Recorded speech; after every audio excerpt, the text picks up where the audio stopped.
झूठी खबरें फैलाना,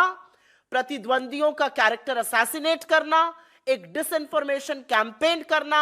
फेक न्यूज फैलाना, अलग अलग तरह के बॉट्स बनाना, ये सारे काम ये इजरायली फर्म कर रहा है। इसके फुटप्रिंट इंडिया में भी मिले हैं, इंडिया में भी इसका इस्तेमाल किया गया और आपको सबको पता है कि बिना सरकार की सहमति हुए इसका इस्तेमाल नहीं हो सकता है। भारतीय राष्ट्रीय कांग्रेस ने मांग की है कि इजरायली कंपनी के चुनाव प्रभावित करने वाले मामले की जांच हो, जिसकी रिपोर्ट ब्रिटिश अखबार गार्जियन में आई है।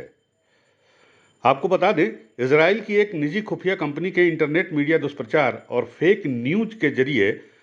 30 देशों के चुनाव को प्रभावित करने की खबर गार्जियन अखबार में छपी है,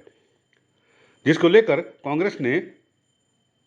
एक प्रेस कॉन्फ्रेंस किया है और उसमें उन्होंने मांग की है कि इंटरनेट मीडिया दुष्प्रचार के माध्यम से चुनाव पर असर डालने वाले देशों में भारत का भी नाम है और ऐसे में सरकार को जांच करके ये बताना चाहिए कि किसने इस इजरायली कंपनी को अपनी सेवाएं देने के लिए हायर किया था। गौरतलब है कि पत्रकारों के एक वैश्विक समूह की अध्ययन के रिपोर्ट के आधार पर द गार्जियन में इजरायली कंपनी को लेकर किए गए इस पर्दाफाश पर प्रेस कॉन्फ्रेंस करते हुए कांग्रेस के मीडिया और इंटरनेट मीडिया विभाग के प्रमुख पवन खेड़ा और सुप्रिया सिन्नेत ने कहा कि भारत में लोकतंत्र को सत्ताधारी पार्टी के द्वारा हाईजैक किया जा रहा है। किस तरह से भारत के लोकतंत्र को हाईजैक किया जा रहा है भारत की ही रूलिंग पार्टी द्वारा, ये उदाहरण हर प्लेटफॉर्म पे आपको दिखते हैं। और विडंबना इस बात की है कि बीबीसी ने कुछ छाप दिया या कोई फिल्म बना दी तो साहब विदेशी लोग हस्तक्षेप कर रहे हैं। विदेश में जाकर अपनी ही देश की निंदा करने वाले प्रधानमंत्री को तब शर्म नहीं आती जब वो बाहर जाकर अजीब अजीब बातें करते कि शर्म आती थी इस देश में पैदा होते।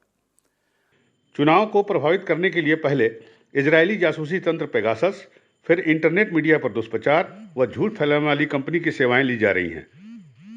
सुप्रिया सिन्नेत ने क्या कहा इस पूरे मामले को लेकर, आप सुनिए।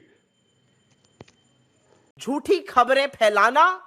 प्रतिद्वंदियों का कैरेक्टर असैसिनेट करना, एक डिसइंफॉर्मेशन कैंपेन करना, फेक न्यूज फैलाना, अलग अलग तरह के बॉट्स बनाना, ये सारे काम ये इजरायली फर्म कर रहा है। इसके फुटप्रिंट इंडिया में भी मिले हैं, इंडिया में भी इसका इस्तेमाल किया गया और आपको सबको पता है कि बिना सरकार की सहमति हुए इसका इस्तेमाल नहीं हो सकता है।